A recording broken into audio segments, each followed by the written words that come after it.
Evangelho de Mateus, perdão, Mateus não, sai daí Mateus, agora é com João, João 5,19,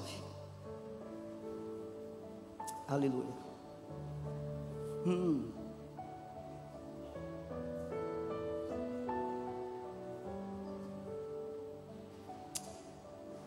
Todos encontraram? João 5,19, você vai ouvir Jesus dizendo algo aqui. Ele diz assim: então Jesus lhes disse: em verdade lhes digo, que o Filho nada pode fazer de si mesmo, senão somente aquilo que vir fazer o Pai. Porque a maneira que o Pai fizer, o Filho semelhantemente o faz. Vamos repetir? E Jesus lhes disse: em verdade vos digo, que o Filho, nada pode fazer de si mesmo, senão somente aquilo que vir fazer o Pai. Porque a maneira que este fizer, o Filho semelhantemente o faz. Pai, essa é a tua palavra. Nós estamos nessa escola para aprender contigo. Senhor, apenas um moderador eu sou, mas é o Senhor quem nos ensina pelo teu Espírito e pela tua palavra. Muda o sistema de valores na nossa mente agora. Queremos aprender dos céus e queremos desaprender da terra, em nome de Jesus. Amém, queridos? Amados, eu não vou falar de mim. Eu aprendi com o Rodolfo Abrantes que eu devo falar pouquinho de mim, muito de Jesus e nada dos outros. Então vou falar mais dele. Sabe o que é interessante? Alguns anos atrás, eu sempre fui um ávido leitor e gostava muito de leitura, literatura de todos os gêneros e graus. Para vocês terem uma ideia do meu fascínio por leitura, eu fui trabalhar voluntariamente em uma livraria cristã, para todos os meses eles me darem 2, 3 livros.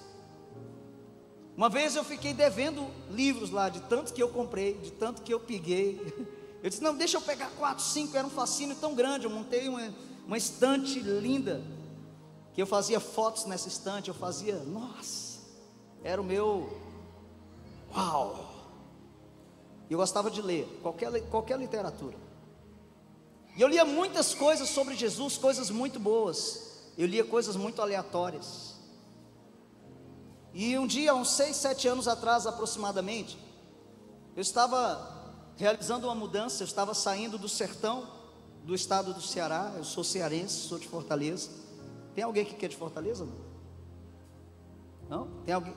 Tem? Olha ali, gente. Tem mais alguém que é do Ceará e não de Fortaleza? Ali tem uma fortalezense, né? Diga assim comigo, assim, ó: grande é a seara. Diga bem forte: grande é a seara. Poucos são cearenses aqui em Belém. Mas todos são cearenses, porque a seara é grande, né? E então, queridos, eu me lembro que a gente estava de mudança, saindo do sertão, num campo missionário, indo para a capital, já às vésperas de me mudar para Belo Horizonte. Hoje eu moro em Belo Horizonte já fazem 5 anos, que eu trabalho juntamente a pastora Zenete e a intercessão da Lagoinha. E quando, às vésperas de me mudar, o Senhor falou o seguinte: filho, pega todos os teus livros, embala tudo, coloca tudo em caixas, nomeia, classifica, pega tudo que você tem e dê para o seu irmão. Eu falei: como assim, Senhor? O trabalho da minha vida inteira, deixei de comer para comprar livro. E ele falou: faça isso. Você já leu o suficiente, você cansou de ler. Eu quero te dar 4 livros para você ler. Na hora que o Senhor falou: quero te dar 4 livros, eu fiquei entusiasmado, eu comecei a arrepiar.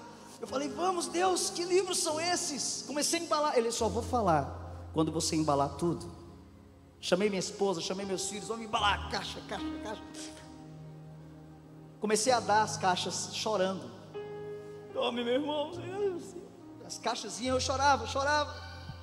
Eu olhava para a caixa e disse: aqui está meus livros do W.T. Osborne, aqui está meu livro, aqui está o livro, meu Deus, a minha enciclopédia.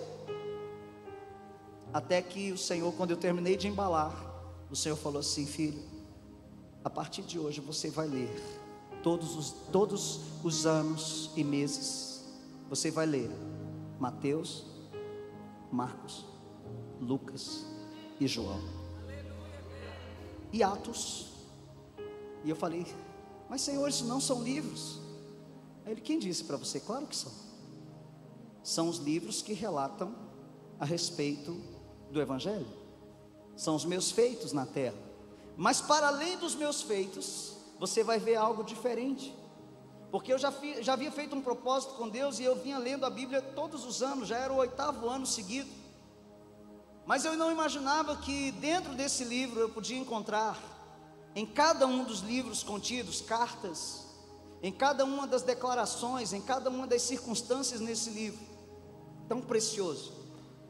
Eu não imaginava que eu poderia encontrar um dia um maná escondido. Diga para o seu irmão: existe um maná escondido aqui. Aí na sua Bíblia, existe um maná escondido. Mas é interessante que nós só usamos esse livro por devocional ou por religião. Nós usamos ele para descobrirmos alguma chave, né? Como se nós tivéssemos que encontrar aqui respostas e saídas para algumas circunstâncias. Mas não, isso aqui contém uma biografia, contém uma história. E ela vai dizer que se todos os feitos de Jesus, todos os milagres de Jesus fossem escritos, não caberiam em livros. Não caberiam, não haveriam estantes. Na verdade, não haveriam editoras suficientes para publicar. O que tem aqui é muito pouco.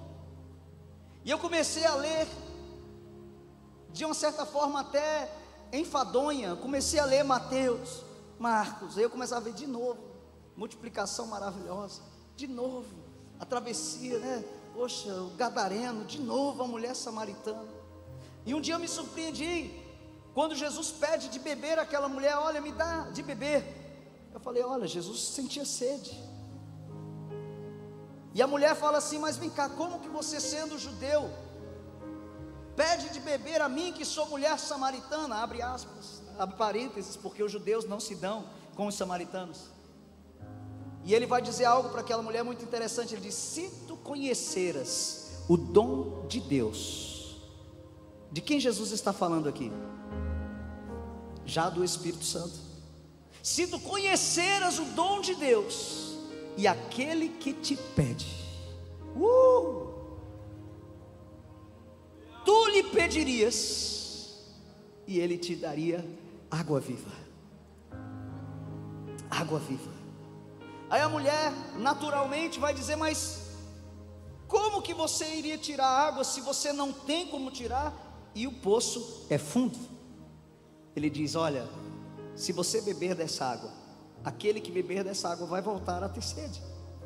Mas aquele que beber da água que eu der, do seu interior fluirá uma fonte que jorrará para a vida eterna. A mulher olha para Jesus e diz assim: dá-me esta água. E Jesus diz para ela: vai chamar teu marido. Ela: mas eu não tenho marido. Bem dissestes, porque tu já tiveste 5, e este que você tem agora não é seu marido. Vejo que és profeta. Por que ela diz isso? Porque na verdade Jesus respeitava a cultura, Jesus respeitava os princípios. Diga comigo: princípio. Você tem que dizer bem forte, meu irmão. Diga: princípio existe para ser respeitado. Quando eu quebro princípios, vou parar, pastor. Assim não dá. Aqui na escola de intercessão, o intercessor tem que ser diferente, tem que ser violento, tem que ser agressivo, né? Vamos lá? Quando eu quebro princípios, os princípios quebrados me quebram. Por isso que Jesus cumpria e respeitava princípios, ao ponto até de se batizar em águas sem necessidade. A necessidade de Jesus se batizar nas águas não era outra senão cumprir princípios. os preceitos de Deus, a vontade de Deus. E é interessante que um dos princípios para o judeu é que nenhum homem poderia presentear uma mulher sem a presença do seu marido. Jesus respeitava isso. Você quer receber um presente? Chama teu marido. Só que Jesus aproveita agora para consertar a vida daquela mulher. Deus te trouxe nesses dias para consertar a sua vida. Sim ou não? Deus me trouxe de Belo Horizonte para consertar a minha vida aqui. Eu já estou em conserto. Eu estou em conserto. Porque os meus ouvidos são os mais próximos da minha boca. Então tudo que eu falar aqui primeiro me acerta. Sim ou não? Você está sendo transmitido para o pessoal em casa? Tá? Para você também, tá? Não pense que só é aqui dentro, não, tá? Vai te pegar aí na tua casa. O Senhor vai te pegar aí também. Na sua sala aí. Fica tranquilo. Afasta até o sofá. Não bater com a cabeça. Sabe o que é interessante, queridos? Jesus chama o marido e ela diz que não tem. Jesus denuncia a situação daquela mulher. Mas a mulher ainda não entendeu que havia algo por trás da fala de Jesus. Havia algo por trás do interesse de Jesus em uma água, em pedir água para ela. E aí ela vai discutir um assunto teológico e polêmico para aquela época sobre o lugar da verdadeira adoração. Gente, discutir com um rabino, discutir com um mestre judeu, se ela estivesse discutindo com qualquer um, tudo bem. Ou seja, aquela mulher era uma mulher que conhecia, ela sabia das coisas. Ela era uma samaritana que tinha níveis de conhecimento sobre montes, sobre adoração, sobre lugares, sobre templos, sobre profetas. Ela não era uma leiga total. Então ela vai perguntar para Jesus onde era o lugar da verdadeira adoração, e Jesus vai dizer que o lugar, na verdade, não era um lugar, mas sim um ambiente. Diga comigo assim: Deus não é de lugares. Deus não respeita os lugares. Ele é Deus de ambientes. O ambiente em que eu celebro, Ele vem. O ambiente que eu tolero, Ele não vem. A pergunta é: você tolera ou celebra? Como assim, apóstolo? Me diz aí qual é o exemplo de tolerância e de celebração. Quando eu me mudei para Belo Horizonte, eu precisei viajar de carro, 2.300 e poucos quilômetros. Quando a minha sogra soube que eu ia de carro, ela disse: eu vou com você. Eu falei: eu não vou mais de carro. Ela falou: não, você vai, você tem que ir, não dá um jeito. Poxa, o que eu falei? E aí ela disse: eu não quero me despedir, eu quero ir para lá e depois eu vou embora. E tem mais, o teu sogro vai também. Eu falei: meu Jesus. E aí entraram os dois no carro e a gente fez aquela viagem de 2 dias e um pedacinho da noite. Eu podia ter feito em 3 dias, mas eu quis fazer em 2. Chegamos lá à noite, descemos do carro. Quando nós conseguimos levar nossas coisas, nossa mudança chegou depois de uns 5 ou 6 dias. Nós estávamos na estância, depois voltamos, fomos para a nossa casa. Quando nós estávamos entrando em casa, a minha sogra falou assim: ah, tem que mudar isso, tem que tirar isso, tem que trocar aquilo, tem que fazer aquilo outro. Eu falei: o nome dela chama-se Aila Maria. Eu falei: dona Aila, me diga uma coisa, quanto tempo vocês pretendem ficar aqui? Olha só, a música até já quanto tempo? Ela falou: ó, até vocês enjoarem. Aí eu falei: a senhora não vai tomar nenhum copo d'água? Tem um cafezinho ali, só toma rapidinho e resolve o seu problema. Como se chama isso, queridos? Eu amo a minha sogra de verdade, mas tem coisas que eu não tolero. Se ela ficasse mais dias lá, eu ia virar ímpio. Eu ia desconverter rapidinho. Entende? Eu ainda aguentei muitos dias. Ela ainda ficou acho que 25 dias lá em casa. Mas eu disse: a senhora só fica aqui se a senhora fizer Moriá, Renovo e Escola de Intercessão. E ela fez. Ela fez. Mas enquanto isso eu apenas tolerava. E enquanto eu tolerava, eu sofria. Porque não há celebração na tolerância. E Deus não aceita menos do que ser celebrado. Deus não admite estar em um ambiente em que as pessoas não se importem com a sua presença. Deus não entra em lugares onde a oferta não faz sentido. Malaquias capítulo 1, verso 10. Deus está dizendo para aquelas pessoas, para os sacerdotes: oxalá aparecesse um homem que fechasse as portas do templo, para que vocês não fizessem mais esse culto vazio. Eu não estou a favor de vocês e nem receberei a oferta das suas mãos. Eu faço parte do projeto da igreja, mas eu não estou na igreja.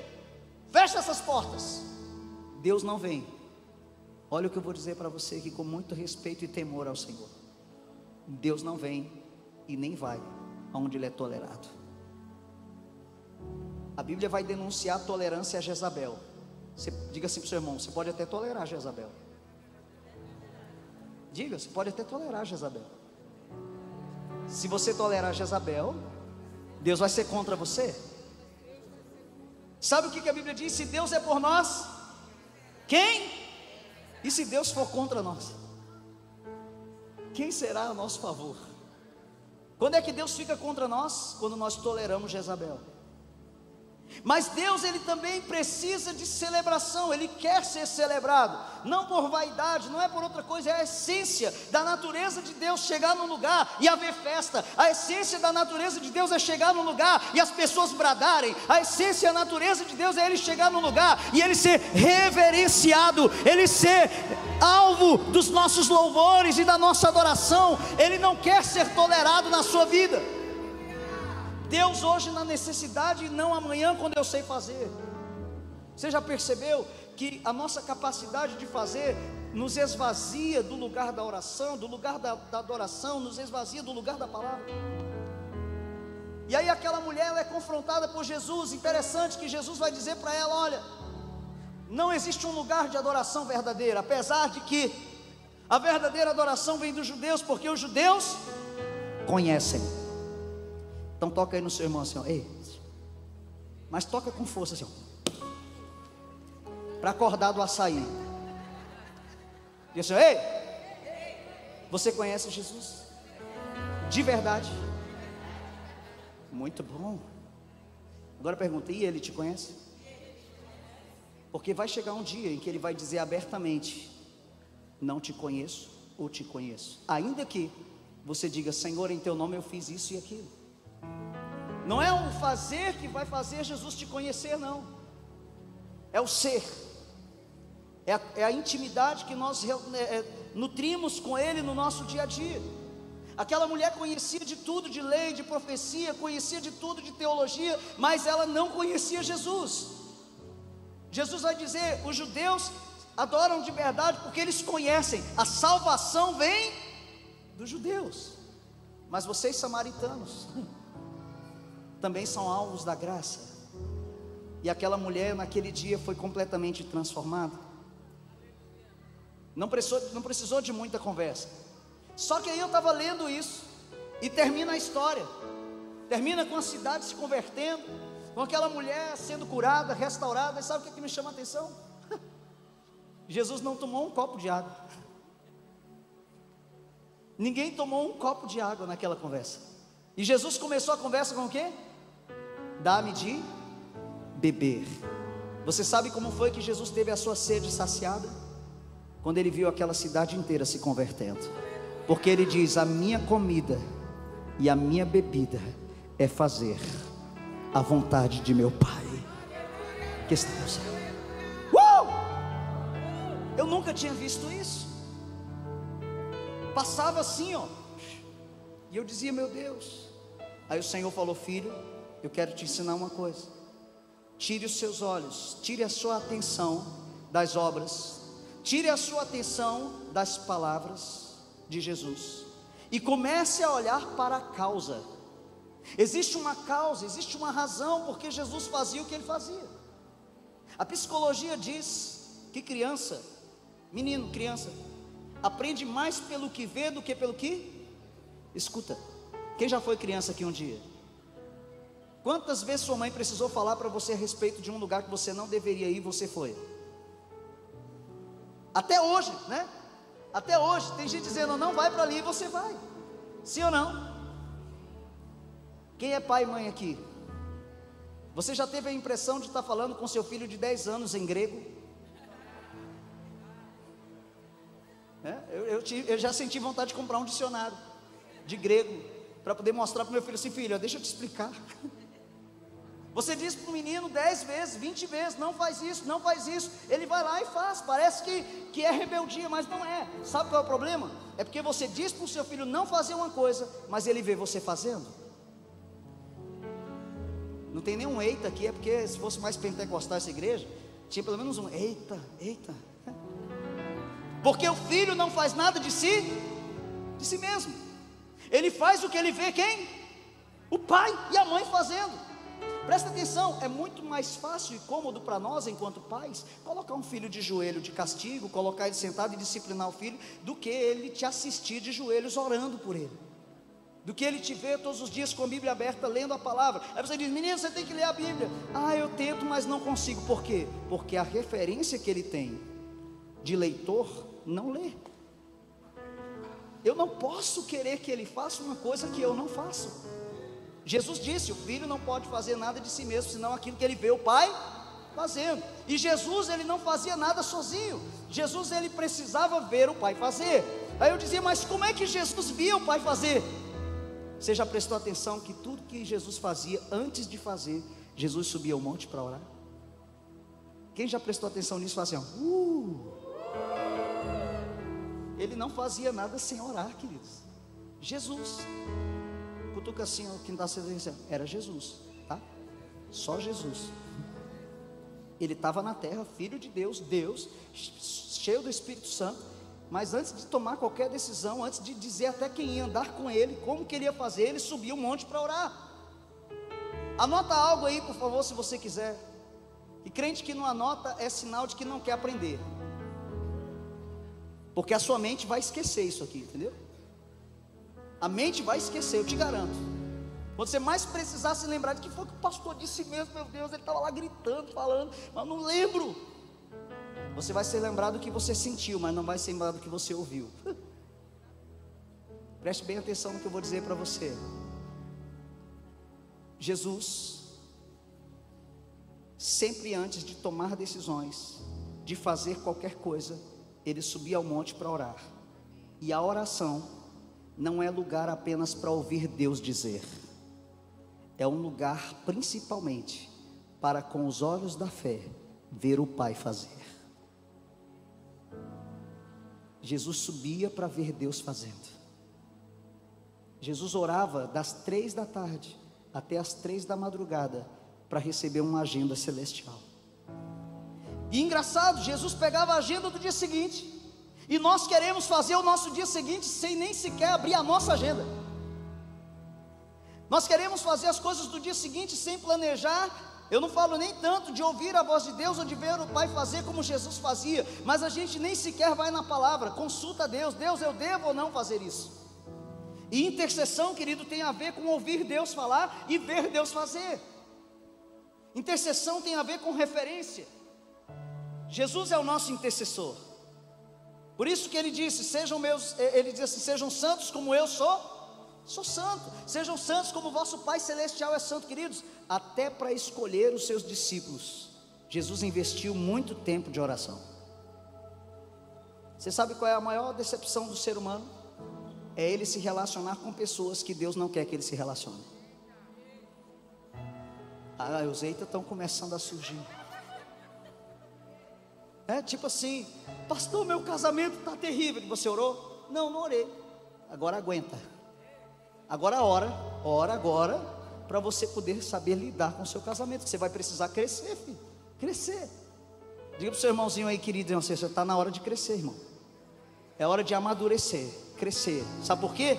Porque a criação não está aguardando a manifestação de Deus. A criação está aguardando a manifestação dos filhos maduros. Filhos maduros precisam aparecer, surgir. E esses filhos só são maduros porque eles vivem na total dependência. Filho maduro não é aquele que diz: pronto, pai, tudo bem, o senhor terminou o seu serviço, eu posso caminhar sozinho. Deus não quer te dar independência, Deus até te dá autonomia. Qual é a diferença? Na independência você anda sozinho, na autonomia você precisa se reabastecer. Na autonomia você precisa ir buscar. Toda decisão, toda posição, eu preciso ir lá. Deus, Pai, como é que é isso? Como é que vai funcionar isso? Como é que o Senhor quer que eu faça? Aí o Pai vai te mostrar como é. Jesus não escolheu aqueles homens aleatoriamente. Ele já desceu da montanha com os nomes. Vem cá, Simão, você. André, você. Mateus, você. Judas, eu, Senhor, sim, você. Você é fundamental. Aqui comigo. Uma das razões porque Jesus não se decepcionou com Judas, eu tenho convicção de que lá na montanha, quando o Pai disse assim: olha, você vai escolher um cara para andar contigo, o cara é bom, ele é tesoureiro, o cara mexe com dinheiro, ele é bom, e você vai chamar ele de amigo, mas ele vai trair você, porque ninguém é traído por inimigo, você é traído por amigo. Você tem que ter um amigo, esse amigo vai te trair, porque de tudo que você viveu na terra, meu filho, você precisa experimentar uma das maiores dores que existe no mundo, que chama-se traição. E sabe o que é interessante? Existia uma causa, e era exatamente a comunhão de Jesus com o seu Pai.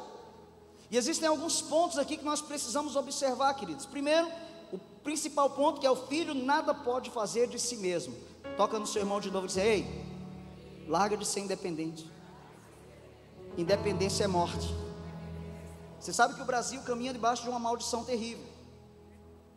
Primeiro que o cara que gritou o grito da independência nem era brasileiro, era português. Olha o engano aí começando aqui, ó. Primeiro o cara está lá dando um grito de independência.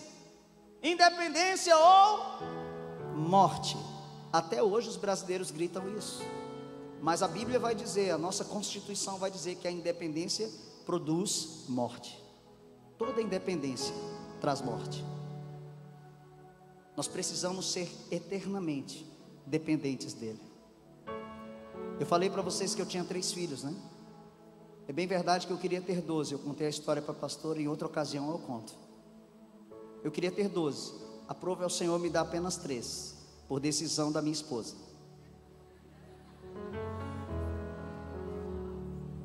E a minha filha mais velha tem 19 anos hoje. Ela está no 4º ano de odonto. Está tirando a habilitação dela esses dias. E eu me lembro que o primeiro dia de aula dela, eu fui deixá-la no colégio. Eu fui deixá-la na escola. Foi uma satisfação, uma alegria. Chorei.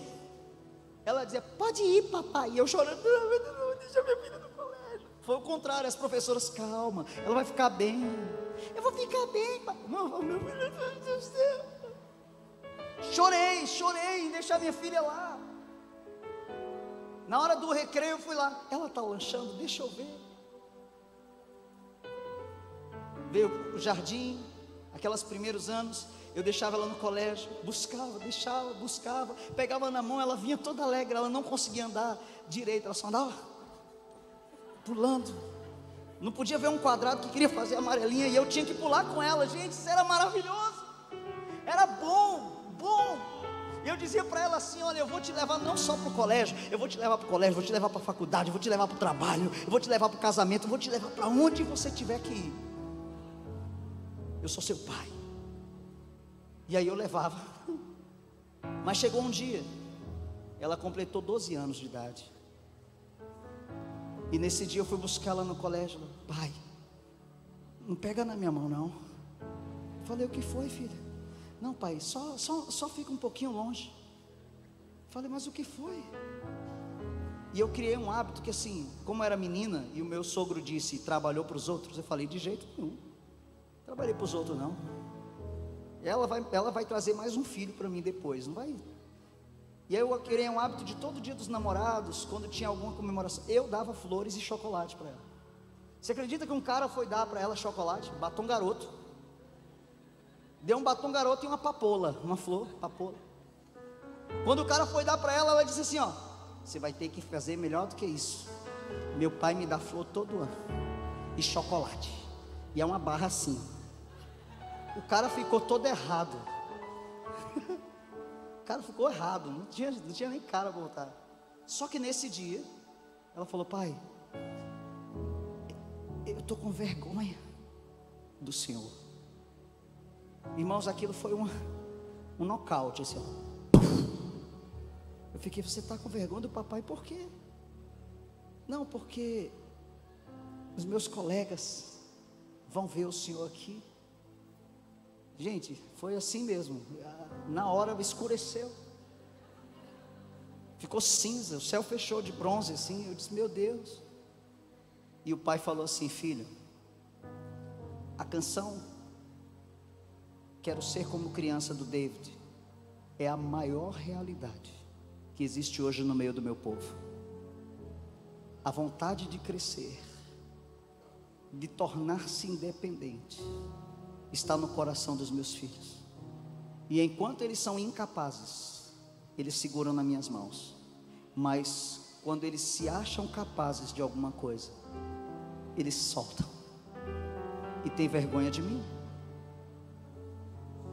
Mas às vezes sou levado pela vontade de crescer, eu torno-me independente e deixo de simplesmente crer. Eu fui para longe da minha filha assim, ó. E eu olhei para ela e falei, meu Deus, ela está crescendo. Vai chegar um momento que ela vai me deixar. Ela está crescendo. Falei, Deus, não deixa eu sentir essa dor, não. Não deixa eu sentir essa dor, não. Eu quero poder levar ela para o altar sem ela ter vergonha de mim.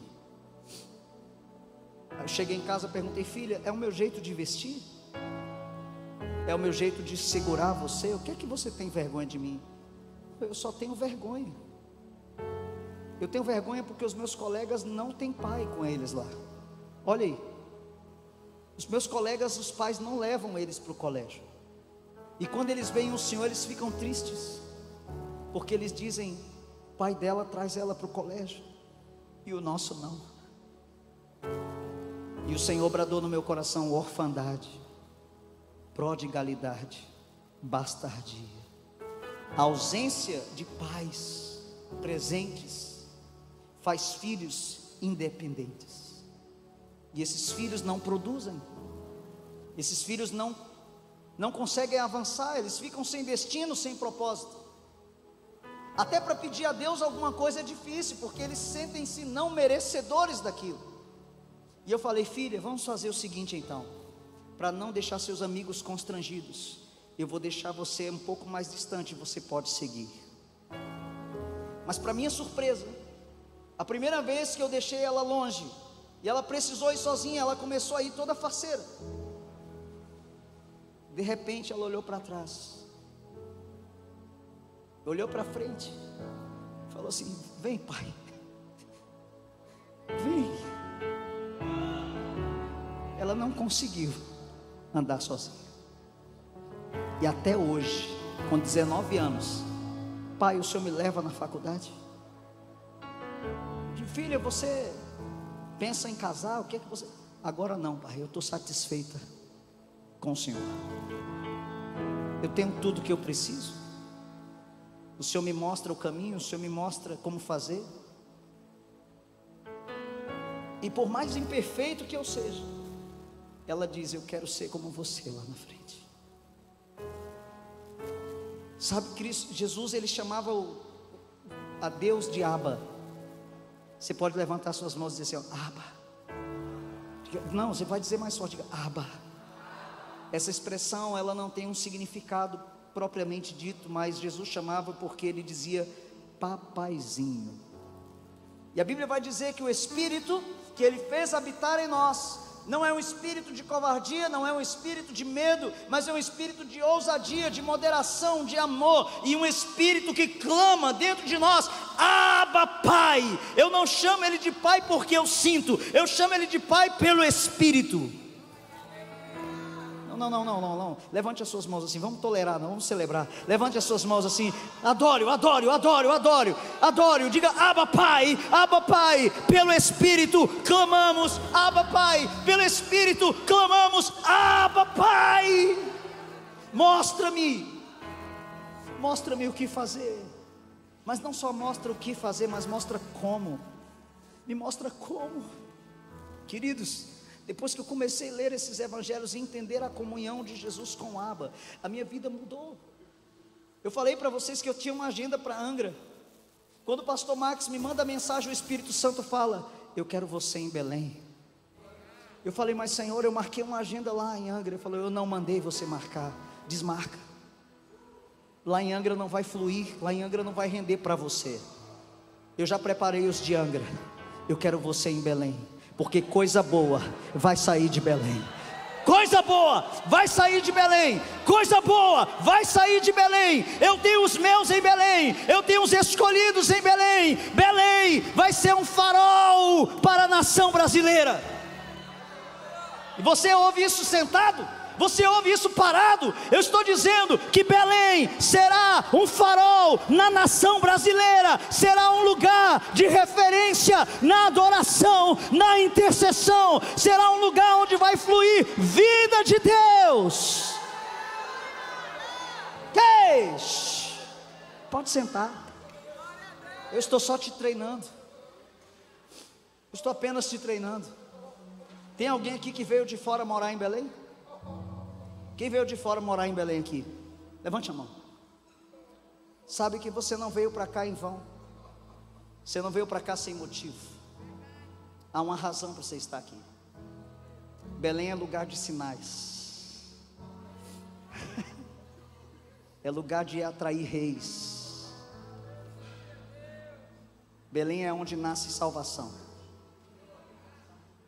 Então, queridos, nós precisamos, para sermos intercessores profundos, perder esse senso equivocado de dependência de Deus. Nós temos um senso equivocado de dependência de Deus, achando que a nossa capacidade de fazer, nós não precisamos de Deus. Eu me lembro que quando eu fui tirar minha habilitação, faz muito tempo, eu tirei minha habilitação com 18 anos de idade, eu já tenho 41. E quando eu fui tirar minha habilitação, queridos, o meu sonho era dirigir. Eu nunca tinha dirigido antes, o meu sonho era dirigir. Eu falei: eu não quero um centavo do meu pai.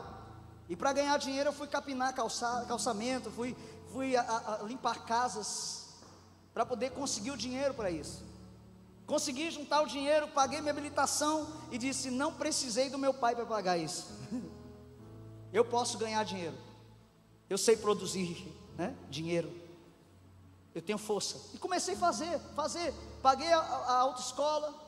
Primeiro dia de aula, naquela época eu acho que eram 5 aulas, se eu não me engano, 5 aulas que fazia, não me recordo agora, mas eram 50 minutos de aula. E eu me lembro que eu fui fazer a primeira aula, o instrutor não era crente. Do meu lado eu falei assim: você deixa eu orar? Ah, você é crente? Não, você sou. Posso orar? Pode. Pai, Senhor, Tu que estás assentado em um alto sublime trono, rodeado de anjos, arcanjos, querubins, serafins, surubim. Até surubim eu criei. Falei: rodeia esse carro agora, protege os pneus, o motor, guarda o volante, não deixa que nada de mal nos aconteça, Pai. E eu comecei a orar, entrei no manto. 15 minutos de oração, quando eu terminei, o instrutor estava assim, ó: bicho, você perdeu 15 minutos, cara, é só 50. E eu falei: não, vamos lá. E foi. Aprendi a ajustar os espelhos, ligar o carro, sair de primeira. Show. Segunda aula, beleza. Cheguei lá: posso orar? Falei: pode. Mas não ora 15 minutos não, hein? Você vai perder a hora. Eu falei: cara, você lembra que eu orei 15 minutos e a gente foi protegido aí? Mas tudo bem, orei 10. Terceira aula, orei 5. Quarta aula, eu chego no carro, abro a porta. E aí, mano, beleza?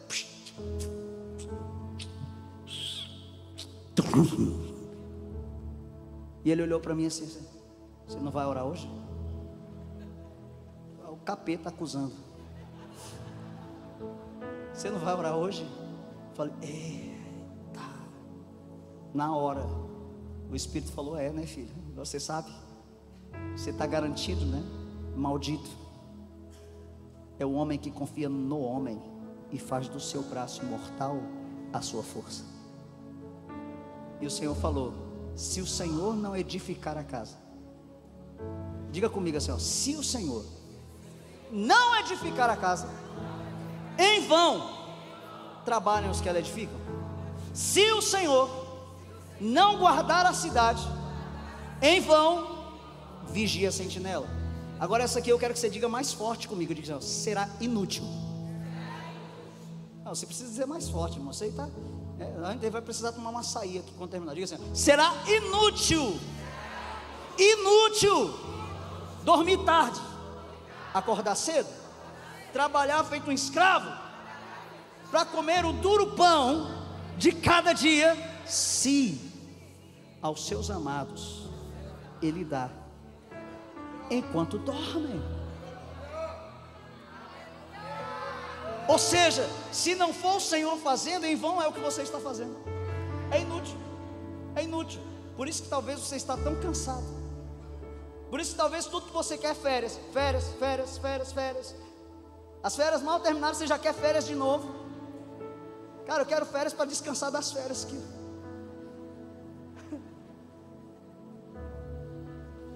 Cansaço é uma mentalidade. Sabia disso? Cansaço é uma mentalidade. A Bíblia diz que aqueles que confiam e esperam no Senhor correm. Você sabe desse texto?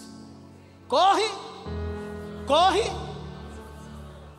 caminham e não se fatigarão, voarão com asas como de águias.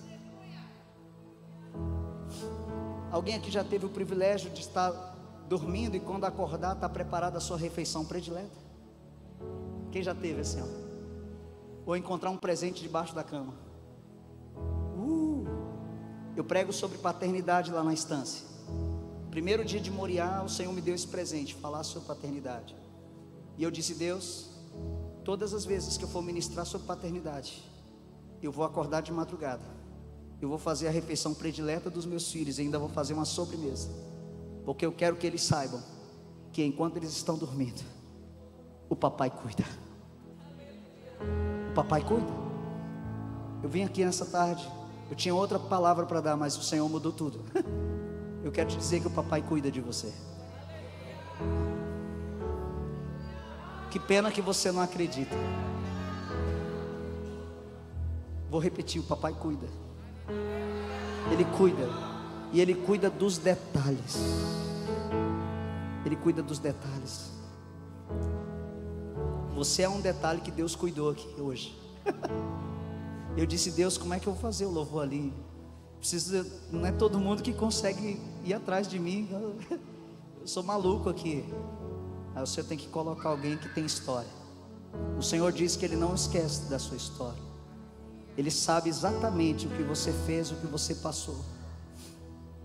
E a unção do Espírito se renova na sua vida hoje, para coisas grandiosas nele. Ele cuida dos detalhes. Sabe, queridos, é interessante isso. Então anota aí rapidamente: para que Jesus buscava o Pai? Primeiro, para ter uma direção clara, para fazer exatamente o que ele orava. Olha isso. Para ter uma direção clara, para fazer exatamente o que ele orava. Às vezes a gente ora e não faz o que a gente ora. A gente ora e desiste da nossa oração quando ela está para acontecer.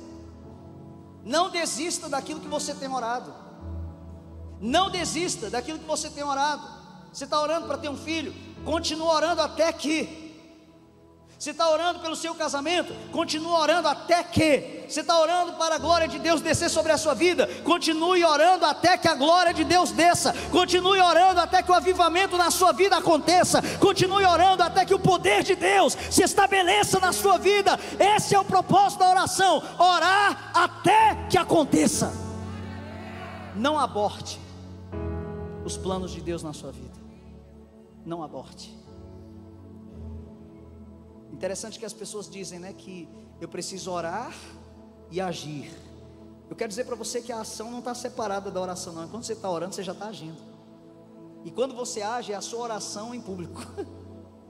É a sua oração que se manifesta. E quando você está orando, é que você está agindo.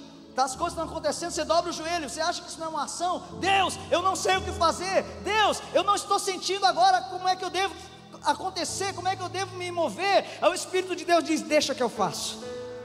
Deixa que eu faço. Eu tomo a frente, eu tomo a sua frente, eu vou adiante, eu vou abrindo os caminhos, eu vou quebrando as cadeias, eu vou rompendo, e você vai caminhando comigo. Segura na minha mão, eu vou te levar para onde eu quero que você esteja. Os meus caminhos são mais altos que os seus, os meus pensamentos são mais elevados do que os seus. Filipenses capítulo 2 verso 13 vai dizer que é Deus quem opera em nós tanto o querer quanto o realizar. Então, uma vida de oração, eu quero terminar dizendo isso para você.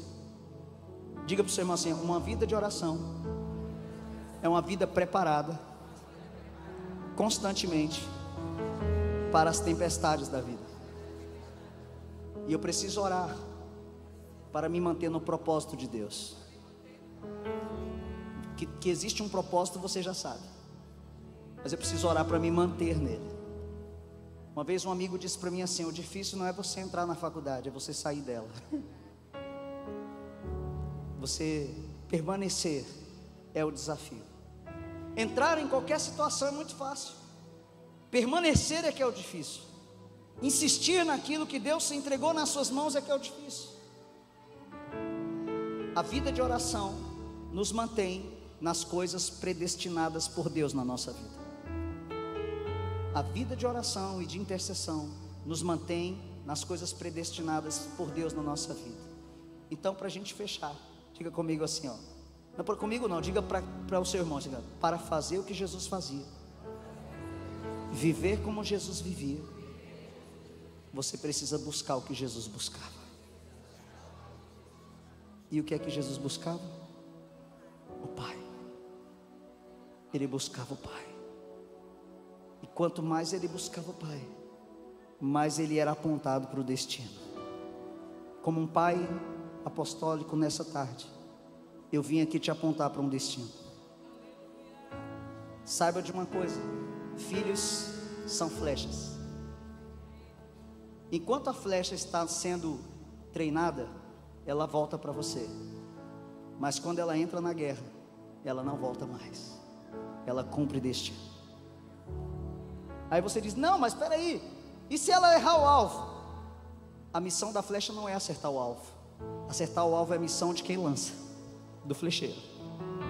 Se a flecha não acertar o alvo, possa ser que alguém a encontre e a reutilize para que acerte um alvo ainda melhor. Você está entendendo isso? Quantos querem buscar o que Jesus buscava? Eu quero te desafiar hoje isso. Hoje pela manhã eu queria muito vir para cá. Eu queria muito estar aqui para ouvir o pastor Godoy.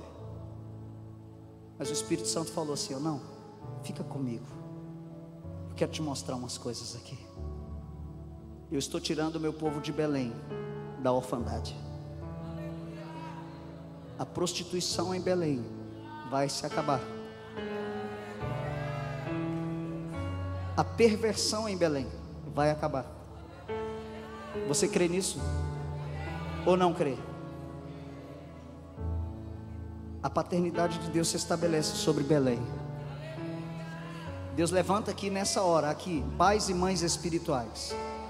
Pais e mães espirituais para nações, pais e mães espirituais para Belém, para o Pará. Deus levanta em você agora, desperta em você agora a paternidade, para que você abrace filhos órfãos, para que você abrace filhos pródigos, para que você recolha flechas que não atingiram o alvo, para que você pegue as flechas que não atingiram o alvo e volte a atirar, volte a lançar para os propósitos de Deus. Você nasceu para ser intercessor, você nasceu para ser um adorador, você nasceu para cumprir os propósitos de Deus nessa terra. Se você crê nisso, meu irmão, levante as suas mãos para os céus, adore-o com intensidade, adore-o com intencionalidade. O Pai diz: volta, vem para mim, eu vou te mostrar o caminho, eu vou te mostrar o que você precisa fazer.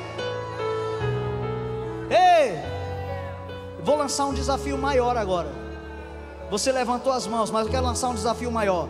Quantos aqui entendem que Deus está te chamando para ser um pai e uma mãe espiritual nessa hora? Deus está dizendo: eu quero usar você, eu quero movimentar essa cidade através da sua vida, eu quero fazer a sua vida a diferença nesse território, nessa nação. Eu quero que você saia do seu lugar e venha diante do altar do Senhor agora, porque o Espírito de Deus vai derramar uma unção sobre a sua vida. Não se ajoelhe, fique em pé, chegue aqui no altar com as suas mãos levantadas, porque Deus está dizendo: eu não preciso de muitos, eu preciso de alguém que esteja disponível.